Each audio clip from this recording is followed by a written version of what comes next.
स्वागतम, मोदी जी स्वागतम, मोदी जी स्वागतम। भारत माता की, भारत माता की। विकसित भारत के लिए विकसित बंगाल का निर्माण जरूरी है, इसलिए मुझे बंगाल से ज्यादा आप कमल जिताकर भेजेंगे, इसका आशीर्वाद चाहिए। দেখছেন টিভি9 বাংলায় রয়েছে আমি শুভজিৎ মিত্র। ঘড়ির কাঁটা বলছে 7টা। শুরু করছি প্রাইম টাইম ডিবেট বাংলা যা ভাবে। শেষ দফার নির্বাচনের আগে নির্বাচনী প্রচারের শেষবার কলকাতায় এসেছিলেন নরেন্দ্র মোদী। গতকাল রোড শো করেছেন, আজকে মথুরাপুরে শেষ জনসভা করেছেন শেষ দফার নির্বাচনের আগে। আশাবাদী এ রাজ্য থেকে তারা ভালো সিট পাবেন, কিন্তু কোথাও গিয়ে তার পাশাপাশি নরেন্দ্র মোদী একটা ইঙ্গিত দিয়ে রেখেছেন, বড় ইঙ্গিত গোটা দেশের কাছে। একবার বিগলে দেখবো, পিসিআরকে বলবো একবার ইনফরমেশনগুলো দেখানোর জন্য।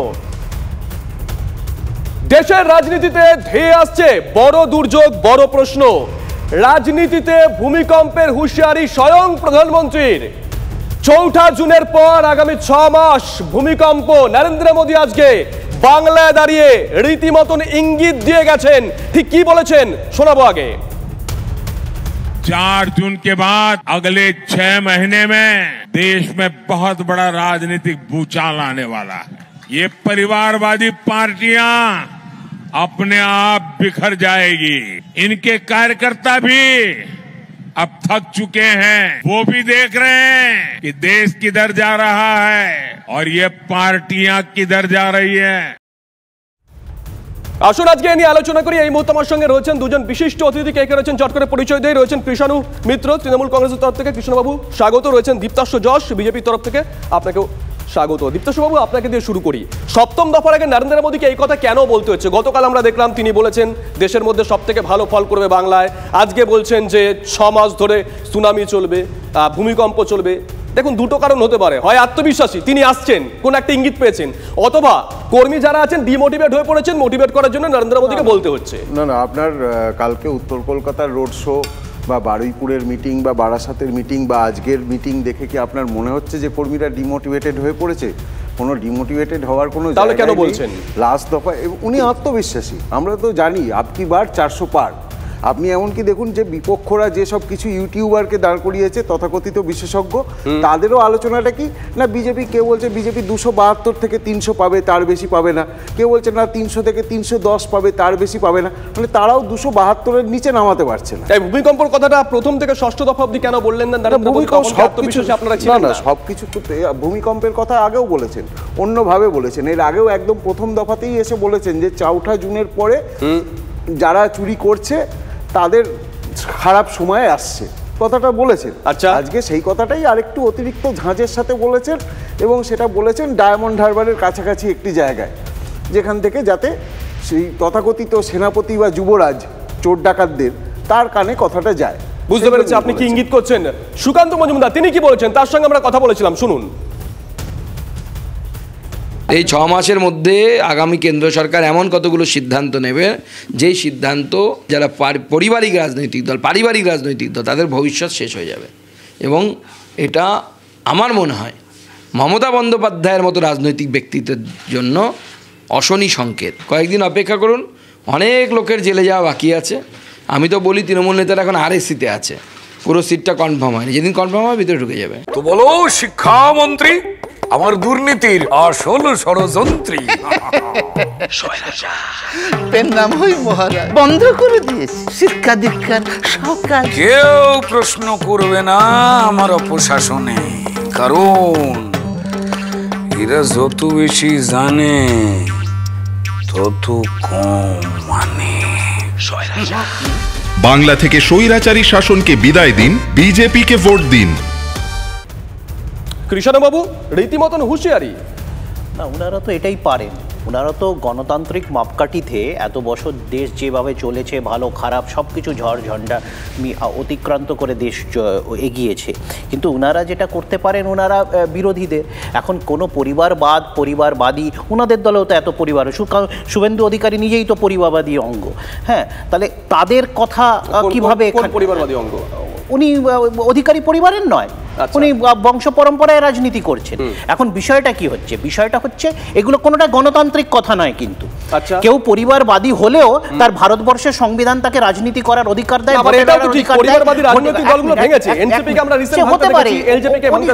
আমি আবার বললাম সবকটা অগণতান্ত্রিক। এবং এই যে ভূমিকম্পর কথা বলছেন, মানুষ তো গত 10 বছরে ভূমিকম্প দেখেছে, মানুষ তো দেখেছে যে নোটবন্দির লাইনে কত মানুষকে মরতে হয়েছে, মানুষ তো দেখেছে যে কোভিডের সময় অনাহারে মানুষকে ভুভুক্ত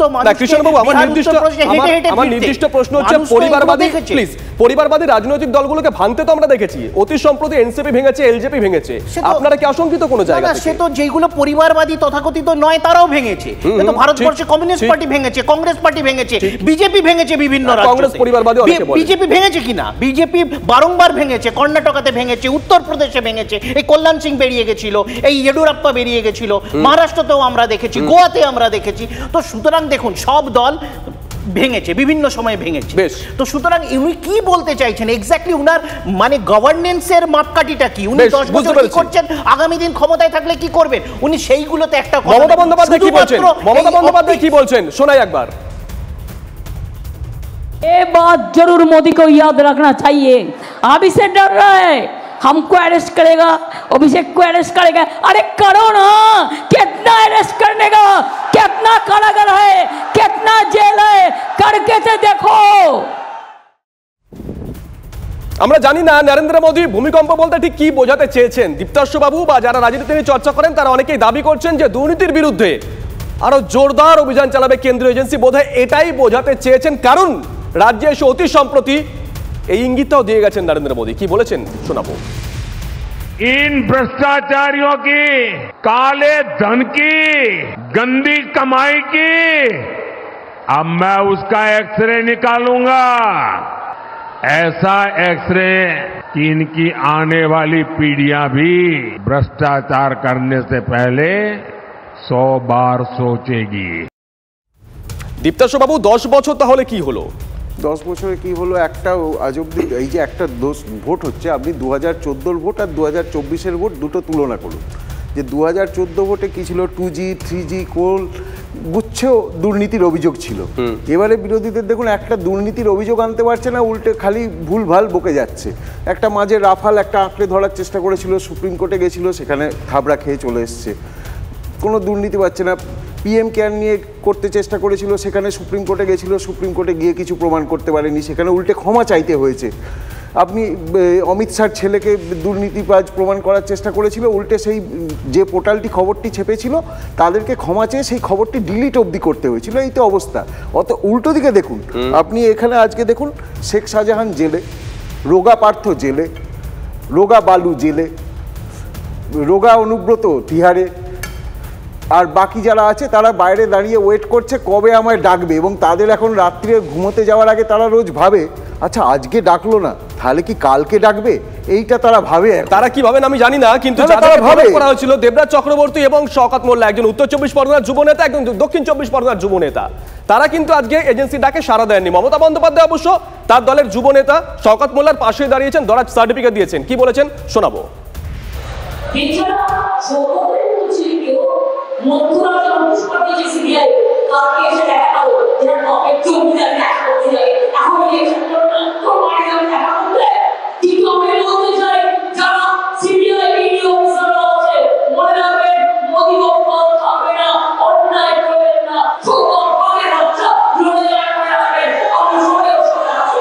নতুন IIT IIM মোদির গ্যারান্টি। আমি আবার জেতাবো তাকে, বাঁচেন যিনি দেশের জন্য, মোদি দেশেরই জন্য, মোদি দেশেরই জন্য। আরো একবার মোদি সরকার, পদ্মফুল চিহ্নে ভোট দিন, বিজেপিকে জয়ী করুন। কৃষ্ণবাবু আপনার কাছে একটু চাই, বিভিন্ন সময় আপনারা বলেছেন আপনাদের দলের নেতাদের বা যে কোনো বিরোধী রাজনৈতিক দলের নেতাকে ইডি CBI দিয়ে বিজেপি ভয় দেখায়। অনেকেই গেছেন, আপনাদের দল থেকেও বিজেপিতে গেছেন, অন্য দল থেকেও বিজেপিতে গেছেন, তারা নেতাও হয়েছেন। যদি আগামী দিনে দীপ্তাংশু বাবুরা ক্ষমতা আসেন তাহলে তো এরকম ভয় বোধে আরো আসতে পারে, দলটাকে ধরে রাখতে পারবেন? সেটা কাউকে ভাবতে হবে না। এরকম অনেক চ্যালেঞ্জ অনেকেও করতে গেছে, তাদের পরিণতি কি হয়েছে সেটা আমরা জানি। দিদির ছবি সামনে নিয়ে রাজনীতি করাটা আমাদের ওটা ভিত্তি, এবং তারপরে সেইগুলোকে কালিমা লিপ্ত। একটু আগে শুনলাম আদর্শ ঘোটালার কথা হলো, এই আদর্শ ঘোটালার নায়ক তাকে বিজেপি সেই তদন্ত এখনও সে দোষী সাব্যস্ত এখনও সে আছে, নির্দোষ এখনও প্রমাণিত হয়নি।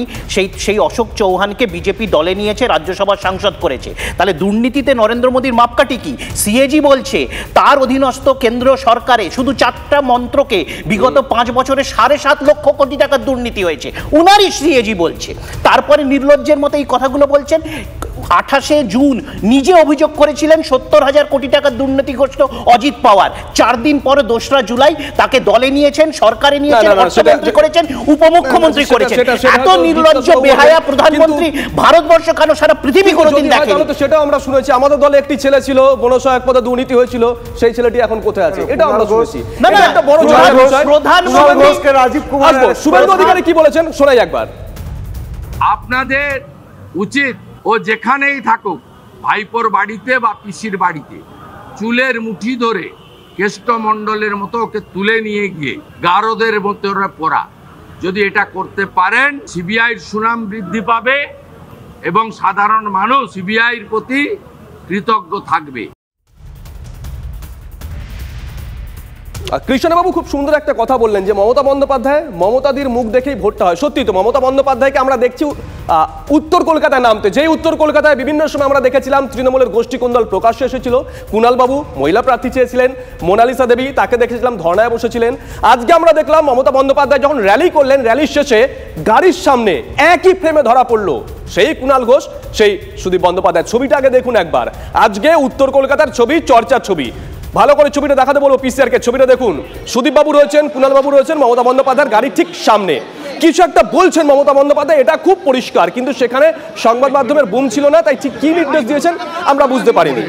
সুদীপ বন্দ্যোপাধ্যায় কি বলেছেন, কুণাল ঘোষ কি বলেছেন শোনাই, তাহলে কিছুটা পরিষ্কার হবে। দিদি বললেন যত বেশি পারুন ভোটে জিতে আসুন। আমাদের উত্তর কলকাতা কনস্টিটুয়েন্সি সবাই মিলে আমাদের জয়ের কনস্টিটুয়েন্সি, আমাদের হাতে থাকা কনস্টিটুয়েন্সি, আরও একবার জিততে হবে, তার কিছু পরামর্শ বা নির্দেশ তিনি দিলেন। কৃষ্ণবাবু, মাথা ব্যথার কারণ কি? দলনেত্রীকে নির্দেশ দিতে হচ্ছে, জেলা সভাপতি আছেন, আরো অনেকে আছেন। আমি জানি না, সে তো নেত্রী গেলে তো নেত্রী নির্দেশ দেবে। এটা কি কোনো মোদি এখানে আসে বিজেপির নেতাদের নির্দেশ দেয় না? বিষয়টা তা নয়। আমি জানি না তোমরা কেন এই খবরটাকে সিলেক্টিভলি কেন দেখাচ্ছ। কিছুদিন আগে ব্যাংক অফ ইন্ডিয়াতে আমাদের উত্তর কলকাতাতে সভা হয়েছিল, সেই একই মঞ্চে নেত্রীও ছিলেন, সুদীপ বন্দ্যোপাধ্যায়ও ছিলেন, কুণাল ঘোষও ছিলেন। তো সুতরাং এইগুলো আলাদা কিছু নয়, এইগুলো বারংবার হয়ে থাকে, এটা কোনো মানে আলাদা কোনো ছবি নয়। এখন বিষয়টা হচ্ছে, একটু আগে বিরোধী দল নেতাকে কিছু বক্তব্য বলতে শুনলাম, অরাজনৈতিক কথাবার্তা খিস্তি খেউর পর্যায়ে পড়ে, কিন্তু উনি ভুলে গেছেন সিবিআই এর রেজিস্টারে উনি একজন এফআইআর ভুক্ত অভিযুক্ত। আমরা অভিষেক বন্দ্যোপাধ্যায় নয়, আর কেউ আমাদের নেতারা নয়, উনি নিজে একজন অভিযুক্ত। তারপরে নির্লজ্জের মতো সিবিআই থেকে ছাড়া পেয়ে বসে আছে। ছবিটা নিয়ে এই কারণে আলোচনা করছি আমরা দীপ্তাশ্ব বাবু, কারণ কুণাল ঘোষকে আমরা দেখেছিলাম অন্য প্রার্থী চেয়েছিলেন, প্রকাশ্যে বলেছিলেন মহিলা কাউকে দিলে ভালো হয়। সেই কুণাল ঘোষ আগে সুদীপ বাবুর পাশে দাঁড়িয়ে। না না, দেখুন কুণাল ঘোষের তো ইতিহাস তো আজকের নয়। ভাবুন, কুণাল ঘোষকে সারদা মামলায় কে অ্যারেস্ট করেছিল? সিবিআই অ্যারেস্ট করেছিল, করেনি তো। রাজীব কুমার, রাজ্য পুলিশ অ্যারেস্ট করেছিল, এবং কুণালবাবু কথা বলতেন এবং রাজ্য পুলিশ ভ্যান চাপড়াতো। এই তো আমরা দেখেছি। এই কুণাল ঘোষ যখন কদিন আগে সুদীপ ব্যানার্জির সঙ্গে ঝামেলা হয়ে মুখপাত্র ইত্যাদি থেকে সরে টরে গেছিলেন, একটু গোসাঘরে ঢুকেছিলেন, গোসাঘর থেকে কি বলেছিলেন যে নিয়োগ দুর্নীতির নায়ক সে এখনো ক্যাবিনেটে আছে। ঠিক আছে, আমাদেরকে বলেছিলেন, আমাদের এক্সক্লুসিভ ইন্টারভিউতে দিয়েছিলেন, সে এখনো ক্যাবিনেটে আছে। তো এরপরে তো বোঝাই যাচ্ছে দলটার কি অবস্থা। সেখানে গোষ্ঠীদ্বন্দ্ব, এ তো দেখুন ওখানে তো হচ্ছে, দলটা তো কেউ রাজনীতির জন্য করে না। এখানে অনেকেই আছে যারা বাড়ি থেকে বেরোলো, তাদেরকে পুলিশ একটু ভয় দেখালো, তারা গিয়ে দুম করে গিয়ে তৃণমূলে চলে যায়, এরকম অনেকেই আছে। কিন্তু তারা দলটা করে অ্যাকচুয়ালি কামানোর জন্য। কেউ প্রমোটিং করছে, কেউ ইয়ে করছে, রাস্তাঘাটের কন্ট্রাক্টর নিচ্ছে, কেউ সেসব কিছু না পারলে চাকরি বেচছে, কেউ যদি সেসবও কিছু না পারে চাকরি পাইয়ে দেবো বলে খানিক টাকা তুলে দিচ্ছে। এই তো হচ্ছে তৃণমূল দলটার কাজ। তো সেখানে বকরা নিয়ে মারামারি লাগবে, এটাই তো স্বাভাবিক। আলোচনা এখানে শেষ করছি, খবর আরো আছে।